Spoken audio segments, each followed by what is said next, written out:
오늘 말씀은 로마서 11장 1절부터 10절 말씀 읽겠습니다. 중간에 생략된 부분이 있는데 그 부분은 설교 시간에 또 나옵니다. 자, 읽겠습니다. 그러므로 내가 말하노니 하나님이 자기 백성을 버리셨느냐? 그럴 수 없느니라. 나도 이스라엘이며 아브라함의 씨에서 난 자요 베냐민 지파라. 하나님이 그 미리 하신 자기 백성을 버리지 아니하셨으니 너희가 성경에 엘리야를 가르쳐 말한 것을 알지 못하느냐? 그가 이스라엘을 하나님께 고발하되 주여 그들이 주의 선자들을 죽였으며 주의 제단을 헐어버렸고 나만 남았는데 내 목숨도 찾나이다 하니 그에게 하신 대답이 무엇이냐? 내가 나를 위하여 바알에게 무릎을 꿇지 아니한 사람 7,000명을 남겨두었다 하셨으니 그런즉 이와 같이 지금도 은혜로 택하심을 따라 남은 자가 있느니라. 또 다윗이 이르되 그들의 밥상에 울무와 덫과 거치는 것과 봉이 되게 하시옵고 그들의 눈은 흐려보지 못하고 그들의 등은 항상 굳게 하옵소서 하였느니라. 아멘. 자, 이 말씀 가지고 함께 나눌 건데요. 오늘 주제의 말씀은 정했습니다. 내가 살기 위해서 이것에 민감해야 된다. 산다라는 의미는 내가 구원을 얻기 위해서, 영생을 얻기 위해서는 이것에 민감해야 돼요. 자, 이것이 무엇인지 매우 중요한 내용이니까 끝까지 잘 들어보시기 바랍니다. 네, 로마서 9장부터 계속 두 종류의 이스라엘을 언급하고 있어요. 하나는 회개에 합당한 열매를 맺고 성화되어가는 극소수의 진짜 이스라엘이 있고, 또 하나는 율법의 행위, 즉 종교 행위만을 추구하는 대다수 혈통적 이스라엘이 있어요. 전자는 마침내 선택을 받아서 구원을 받을 것이지만 후자는 버림을 받고 영원한 멸망을 받게 될 것입니다. 자, 오늘 본문 말씀에서도요, 이 두 종류의 이스라엘의 상태가 어떻게 구별이 되고 무엇이 기준이 되는가에 대해서 설명하고 있습니다. 이 모든 것은 바울 당시 하나님을 열심을 다해 믿고 있는 이스라엘뿐 아니라 오늘날 교회 열심히 다니는 교인들도 그대로 적용이 되는 거예요. 자, 그러면 이제 본문을 보면서 한번 자세히 알아봅시다. 자, 화면에 한번 보시겠습니다. 자, 이렇게 시작합니다. 본문이 1절. 그러므로 내가 말하노니 하나님이 자기 백성을 버렸느냐? 그럴 수 없느니라. 나도 이스라엘이며 아브라함의 씨에서 난 자여 베냐민 지파라. 이 말씀은 굉장히 중요한 말씀이죠. 그러니까 바울은요, 9장부터 지금까지 계속해서 이스라엘 백성이 개인적인 구원에 있어서 버림을 당하지 않았다고 강조하고 있어요. 그러니까 하나님은 이스라엘을 집단적, 그러니까 국가 전체로 선택해서 어떤 전도자나 사역자로서 버리신 것이지 개개인의 구원에 있어서 이스라엘을 버리신 것은 아니다. 그러니까 이제 이스라엘은 더 이상 과거처럼 구약에 있는 것처럼 양자됨과 영광과 언약들과 율법과 예배와 약속들로 말미암아 국가적 전도자로 만들지 않았다는 거예요. 그러니까 하나님은요, 구원에 있어서 개인적 이스라엘을 버리시지 않으셨어요. 그들에게도 똑같은 기회를 주신 거예요. 그 예로 본문에서 바울은 자신의 신뢰를 들고 있습니다. 방금 읽은 거죠. 뭐냐면 나도, 그러니까 사도 바울도 이스라엘이다. 그리고 아브라함의 씨에서 났고 베냐민 지파다. 이렇게 한 거야. 이게 무슨 말이냐면 이런 거예요. 자, 나를 봐라. 나도 이스라엘이요 아브라함의 씨에서 난 자요 베냐민 지파다. 그런데도 하나님은 이렇게 개인적으로 나를 교회를 위한 전도자로 세우시지 않았느냐? 전도자인 나를 통해서 적은 수이지만 이스라엘 백성들도 하나님께 돌아오고 있다. 그래서 이렇게 말씀한 거예요. 자, 한번 질문 하나 들어볼게요. 하나님은 이스라엘이며 아브라함의 씨여 또 베냐민 지파 출신 사도 바울이죠. 이 바울을 왜 전도자로 부르셨을까요? 여기에 답이 있는 거예요. 만약 이스라엘을 완전히 버리셨다면 하나님은 이방인 중에서 바울과 같은 일을 할 사람을 부르실 텐데 그러지 않고 바울을 부르셨다는 것은 아직 이스라엘에 대한 하나님의 구원은 계속된다는 것을 증거해주고 있어요. 그러나 이스라엘 중에 구원받을 사람은 로마서 9장부터 계속해서 매우 적다고 말씀하셨고 오늘 본문에서도 이 부분을 계속 또 강조하고 있어요. 자, 그 내용을 한번 같이 화면에 봅시다. 자, 2절 여기 보면요. 너희가 성경이 엘리야를 가르쳐 말한 것을 알지 못하느냐 하면서 엘리야의 그 사례를 듭니다. 여러분 잘 아시는 내용이죠? 자, 이것은 어떤 내용이냐면 이 엘리야가 그 아합 왕 시대에 그때 당시에 바알 선지자와 아세라 선지자 850명과 갈멜산에서 전쟁하잖아요. 영적 전쟁. 거기서 엘리야가 승리합니다. 그래서 850명이 완전히 전멸당해요. 다 죽임을 당하죠. 그런데 그 소식을 그때 당시에 이세벨 왕후가 듣고 이 엘리야를 죽이기 위해서 군세를 보낸 거야. 그것을 듣고 엘리야는 너무 두려워가지고 막 도망가죠. 그래서 광야의 로뎀나무 아래서 하나님 저 이제 죽겠습니다. 저를 죽여주십시오 하잖아요.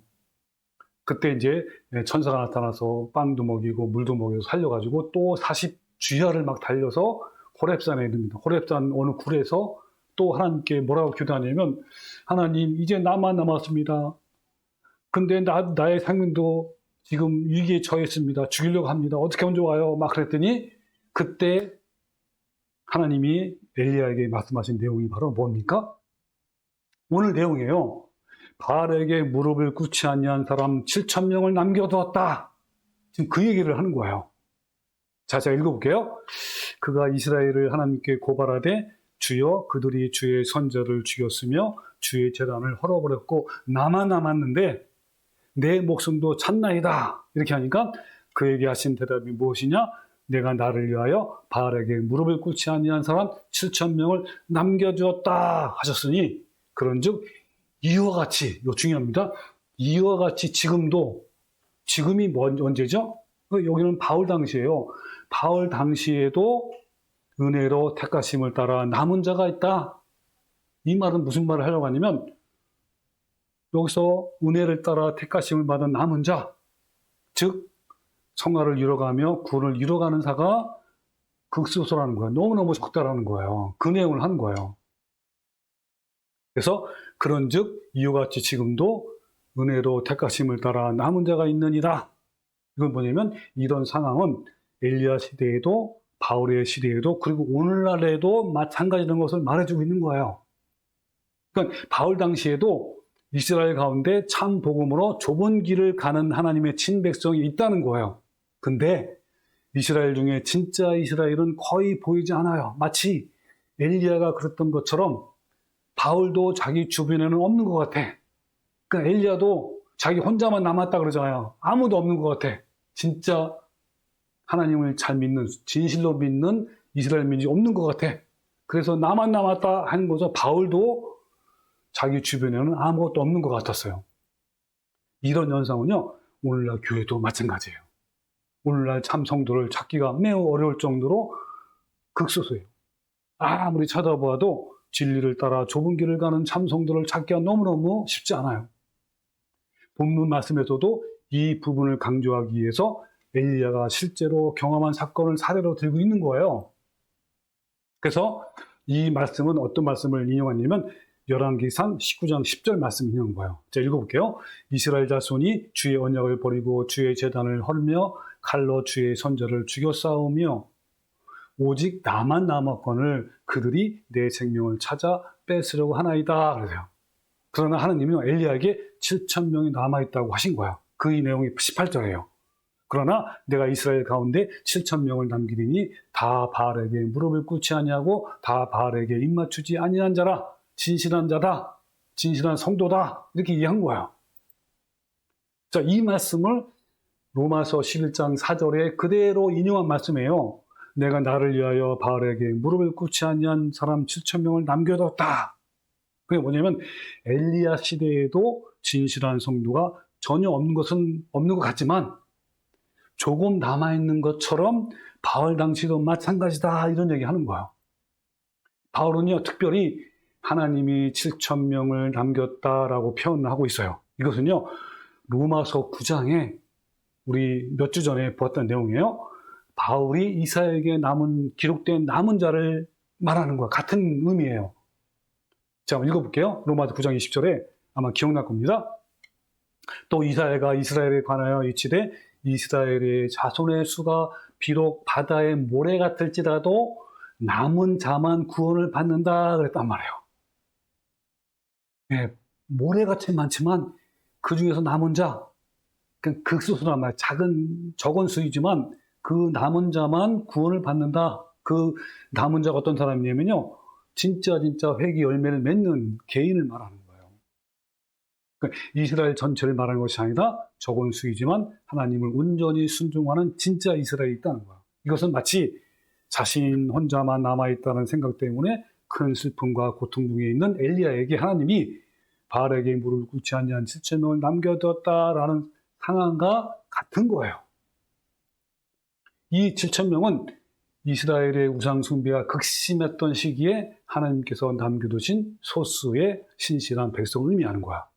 그러니까 이것은요, 아무리 상황이 암담해 보여도 하나님께서 반드시 신실한 이들을 남겨두신다는 약속을 담고 있어요. 이것은 또 오늘날 교회도 마찬가지예요. 일치한단 말이에요. 오늘날 교회도요, 대부분 전신에 암세포가 퍼져 있는 것처럼 잘못된 교리에 점령을 당했어요. 그래서 우리는 엘리야처럼 이렇게 탄식을 합니다. 주님, 저만 남았습니다. 어쩌면 좋습니까?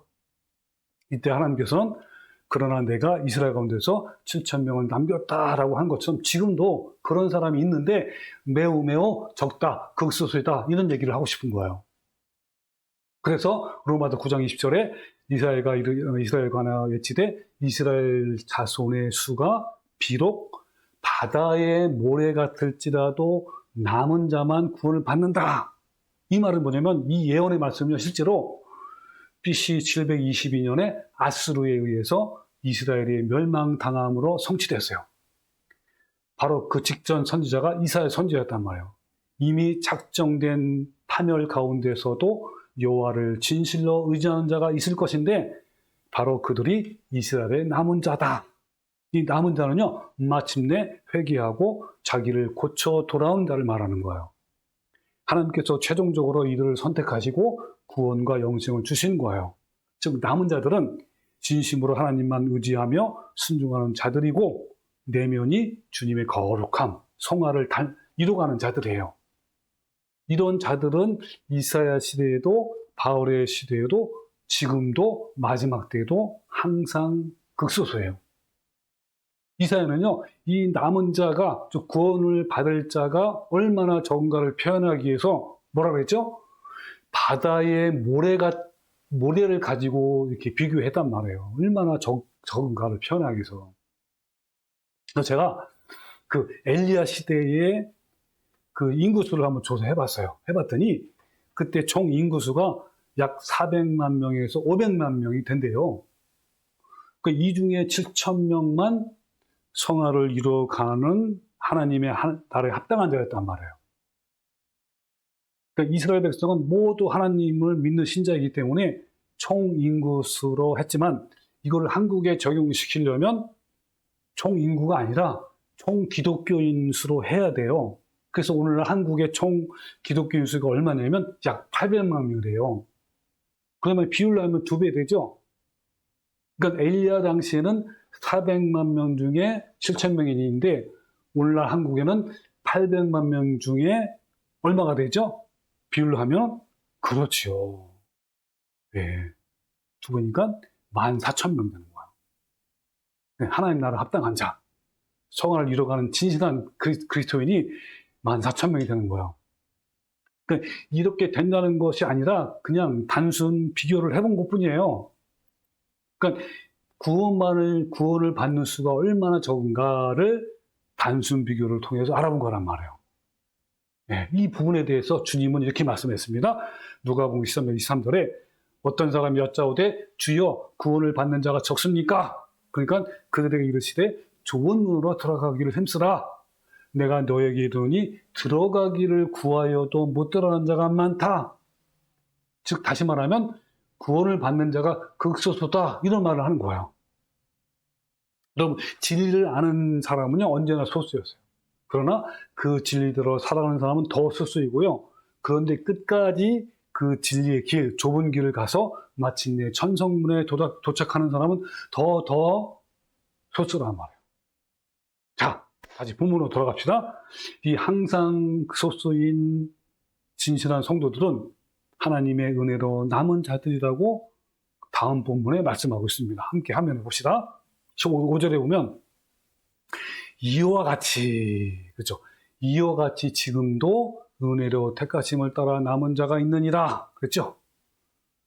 그러니까 이와 같이 바울 당시에도 그렇다는 거예요.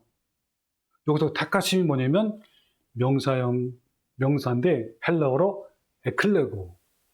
에클로게. 여러분, 성경에서 뭐 택하다, 뭐 택하심, 뭐 이런 거는요, 전부 다 뭐냐면 이 칼빈주자들이 말하는 미리 선택해서 그 사람만 은혜 주고 그 사람만 구원하는 그런 게 아니라 최종적으로 선택하는 걸 말해요. 결론적으로. 그래서 이 에클로게가 에크 플러스 로게의 합성어예요. 에크는 빼내다. 이 로게는 결론적으로 선언하다. 따라서 이 택하심은요, 결론적으로 선언해서 빼내다 이런 뜻이에요. 그래서 예전에만 했는데, 택하다. 이 동사가 뭐냐면 헬라어로 에클레토스. 이건 뭐였죠? 여러 사람 중에 선택되다, 뽑다, 고르다 이런 뜻이에요. 그러니까 신자들 중에서 특별히 선택하고 뽑고 고르는 것이에요. 따라서 이 택하심을 따라라는 것은 뭘 말하냐면 최종적으로 선택이라는 결론을 내린 자들이에요. 먼저 선택을 해서 주님을 따르도록 하는 것이 아니다. 주님을 철저히 순종했기 때문에 결과적으로 선택한 것을 말하는 거예요. 주님을 믿고 그가 철저히 주님을 따랐기 때문에 그 결과로 그를 뽑아내는 거예요. 하나님이 결과적으로 택하신 자들은 극소수이기 때문에 잘 보이지 않는 자들이지만 내적 죽음을 통해 성품의 열매를 맺어가는, 즉 성화를 이뤄가는 자들이에요. 이들이 최종적으로 남은 자들이에요. 하나님께서 남은 자를 택한 거란 말이에요.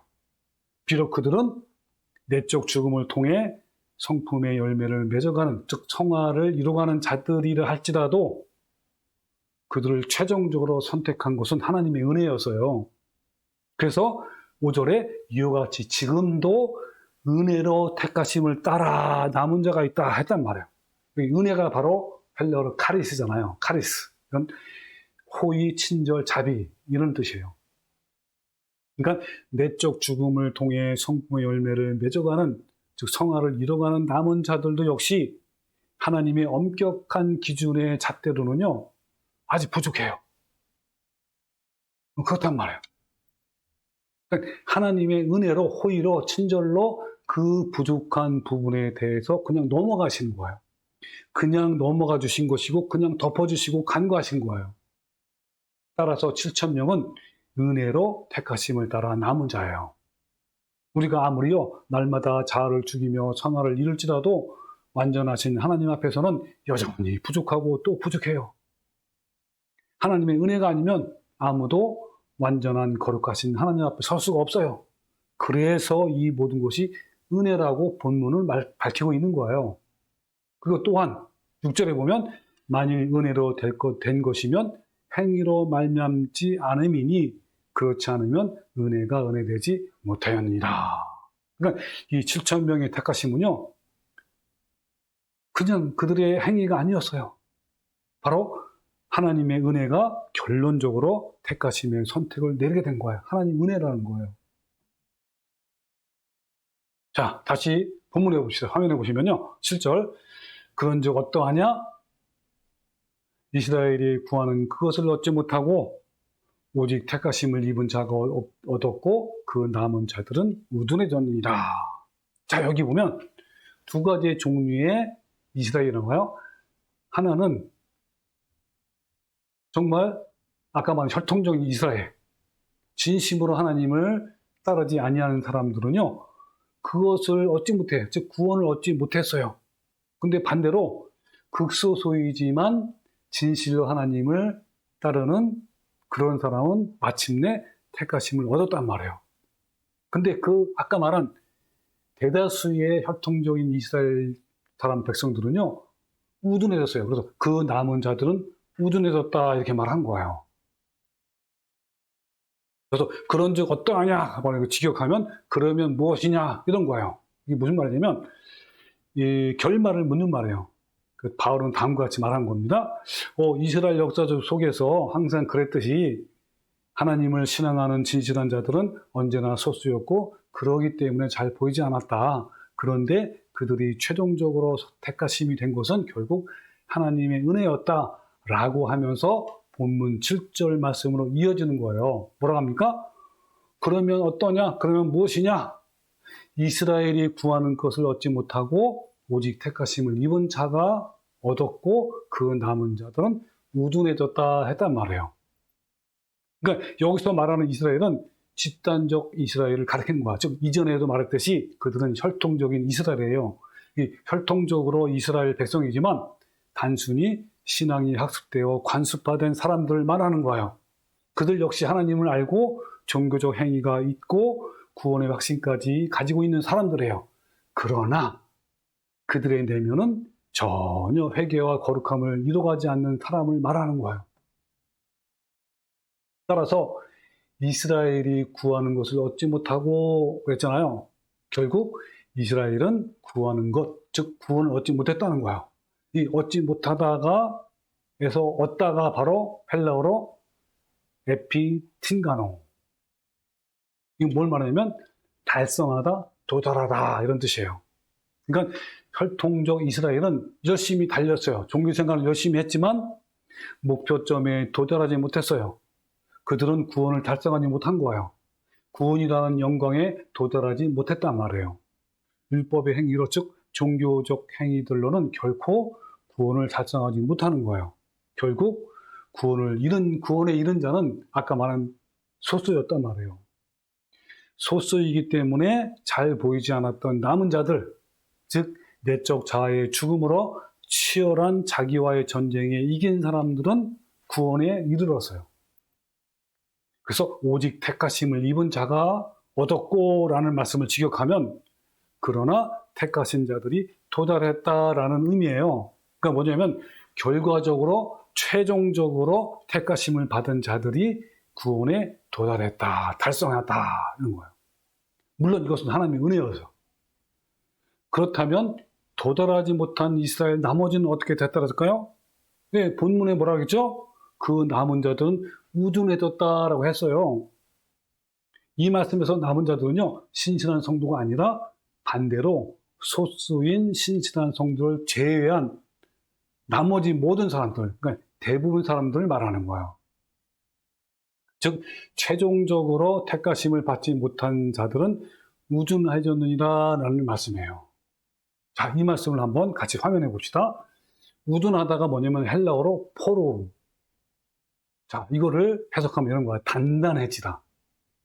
그러니까 돌처럼 단단해지다. 이런 뜻이에요.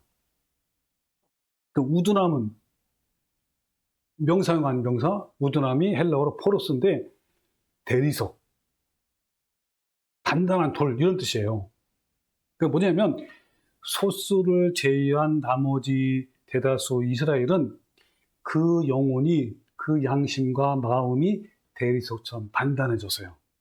즉 최종적으로 택하심을 받지 못한 자들은 그 영혼이 대리석처럼 우둔해졌단 말이에요. 이것은요 오늘날 교회는 열심히 다니면서 종교 행위는 있지만 그 영혼이 우둔해져서 결국 구원을 받지 못하는 것과 같은 원리예요. 근데 반대로 최종적으로 선택을 받은 소수의 남은 자는 그 영혼, 그 양심, 마음이 부드럽고 예민하고 민감해져요. 자, 그렇다면 한번 질문해 볼게요. 영혼이 대리석처럼 단단해지는 것은 구체적으로 어떤 상태를 말하는 거죠? 또 그 반대는 어떤 상태일까요? 자, 이 부분을 같이 한번 알아봅시다. 네, 여러분, 하나님은요, 사람의 내면 깊숙한 곳에 양심, 이걸 다른 말로 하면 뭐 영혼도 가능해요. 영혼 안에 양심도 포함됐으니까 마음, 이 양심이라는 기능을 두셨어요. 이 양심은 옳고 그름을 가늠하게 하고 잘못을 행할 때는 마음에 찔림을 주어서 돌이킬 수 있도록 기회를 주는 거예요. 그러나 사도 바울은요, 다음과 같은 사람이 있음을 경고해요. 어떤 사람이냐면 디모데전서 4장 2절에 거짓말하는 자들이 외식함으로 이 일을 하리니 자기 양심이 화인 맞았다 그랬어요. 여기서 화인, 이거 뭘 말하냐면 불도장을 말하는 거예요. 불에 막 지져서 낙인을 찍는 행위를 말하는 거예요. 불로 지져진 살은요, 신경이 죽어 감각이 마비되는 거예요. 따라서 화인 맞았다라는 것은 양심이 불에 타서 더 이상 느끼지 못하는 상태를 뜻하는 거예요. 양심이 감각을 잃어서 굳어져 가지고 더 이상 죄책감이나 부끄러움을 느끼지 못하는 상태를 말하는 거예요.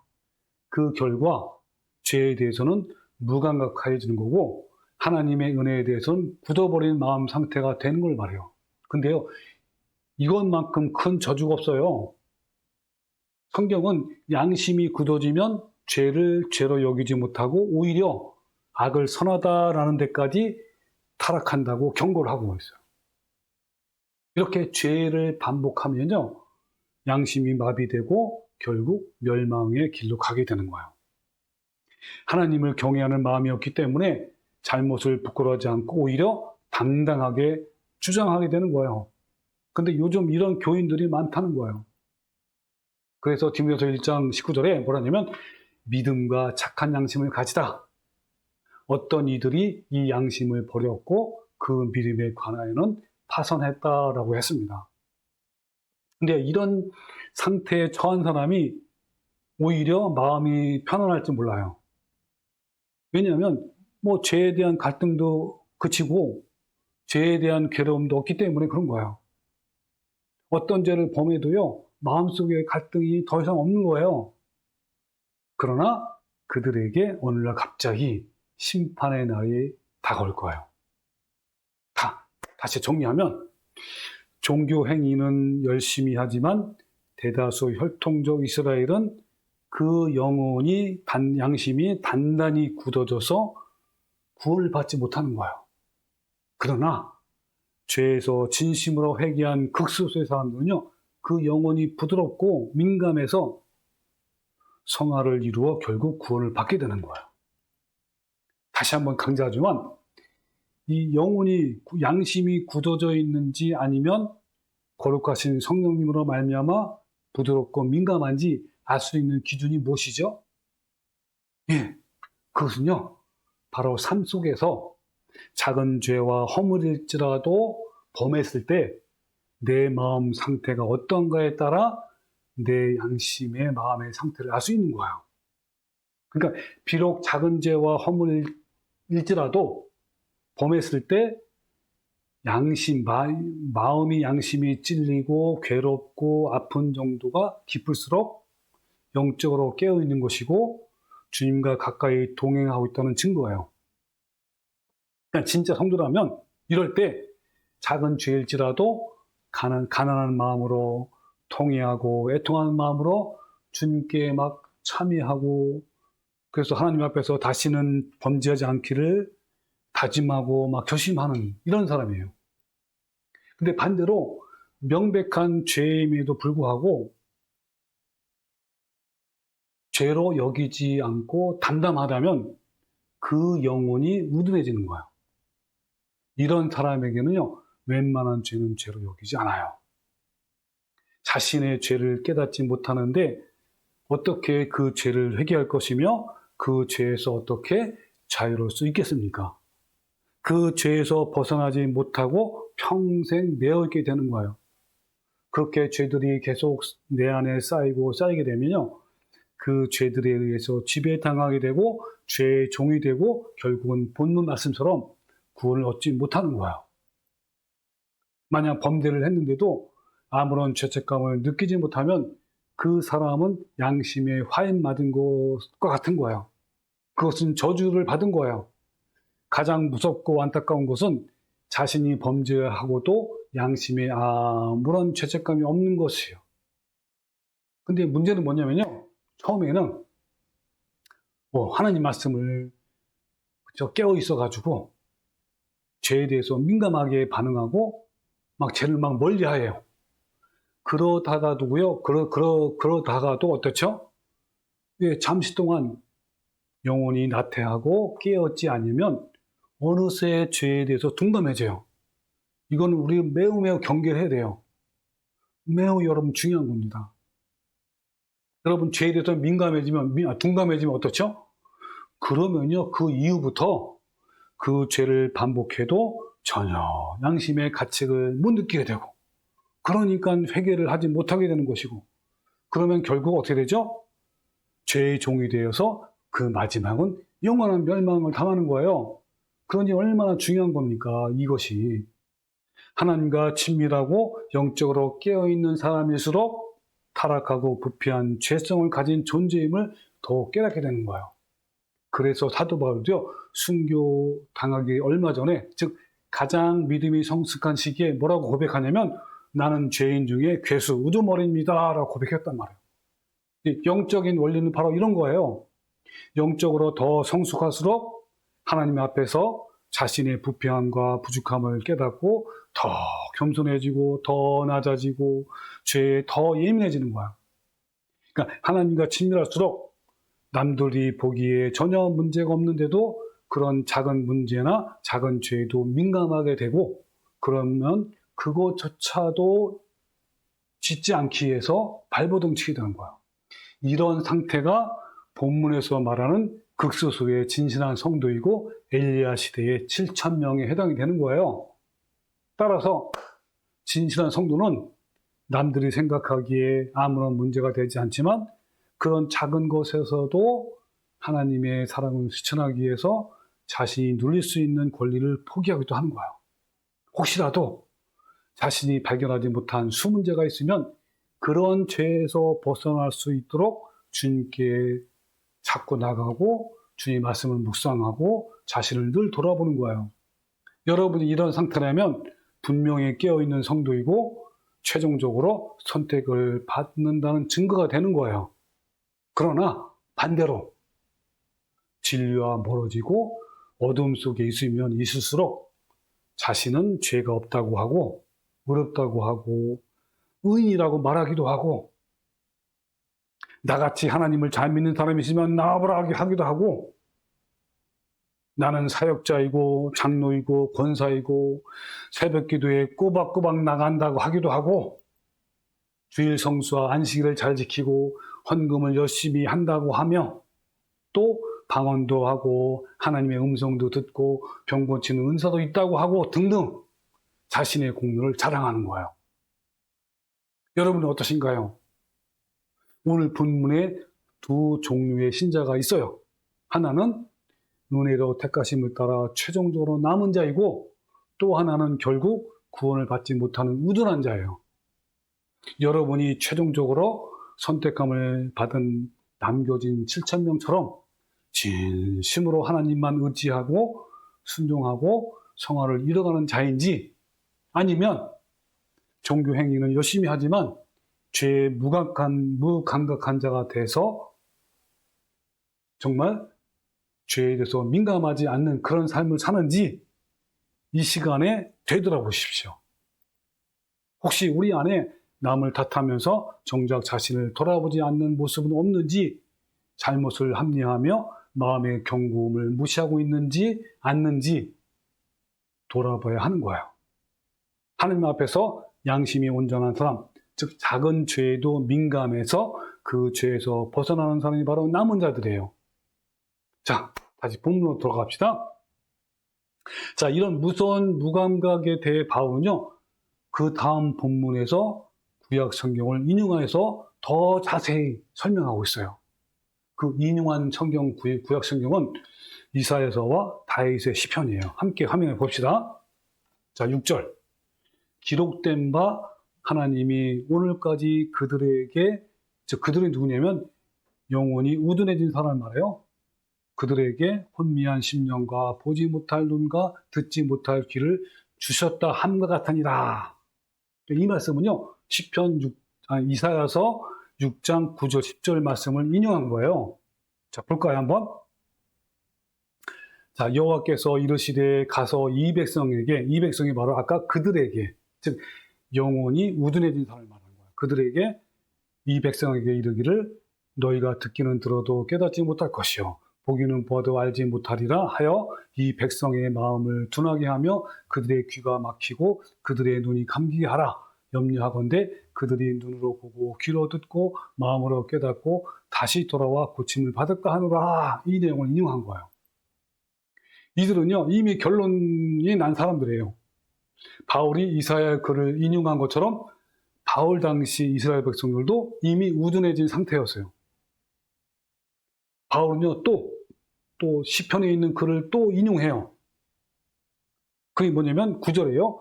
또 다윗이 이르되 그들이 누구냐면 아까 말한 영혼이 우둔해진 사람들 말하는 거야.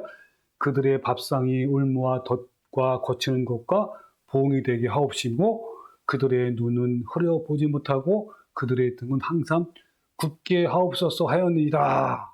이 말씀은요, 시편 69편 22절부터 23절 말씀을 인용한 거예요. 제가 한번 읽어볼게요. 그들은 영혼이 우둔해진 사람들이에요. 그들의 밥상이 울무가 되게 하시며 그들의 편안이 덫이 되게 하옵소서. 그들의 눈이 어두워 보지 못하게 하시며 그들의 허리가 항상 떨리게 하소서. 예, 이 말씀을 인용한 거란 말이에요.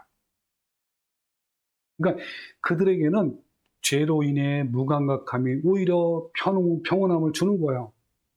그러나 그들은 무감각함의 그 평온함을 얻는 대신에 저주를 얻게 된다는 사실을 전혀 모르는 거예요.